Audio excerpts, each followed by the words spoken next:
Go live to Dr. Hassan Shahidi. He's CEO at the Flight Safety Foundation in Virginia in the United States. Thanks for your time. What's your reaction to this crash and the abrupt nosedive that we've seen in the apparent video of the crash?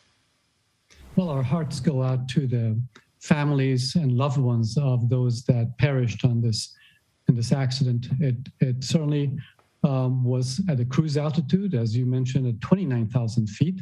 When it began to descend abruptly, it lost 21,000 feet in about 70 seconds.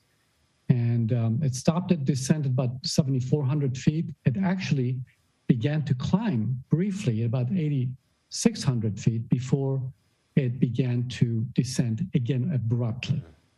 From the time of the descent to the crash was less than 2 minutes.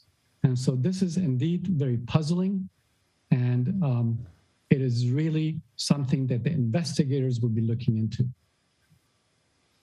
Yeah, indeed. And as you heard one of your colleagues in that report say, and a pilot suggesting that it would be almost impossible to think of such a nosedive, abrupt nosedive for a modern aircraft. Absolutely. Well, the first thing the investigators will be doing is to locate the flight data recorder and the voice recorder, and will be listening to the recording of the air traffic control communications. These are going to be very important. They'll be crucial to determining what happened in this flight.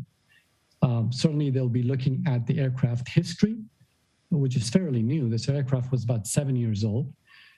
They'll be looking at the maintenance history of this aircraft, as well as the engines. They'll be looking into any structural issues, as well as mechanical issues, and certainly we'll be looking at the pilot proficiency and training.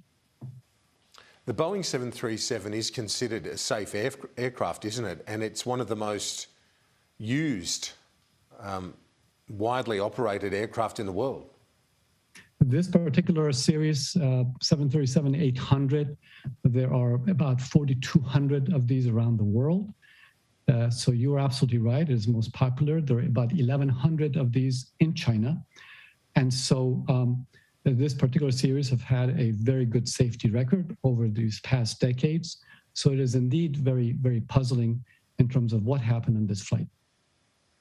Dr. Hassan Shahidi, CEO at the Flight Safety Foundation, thank you.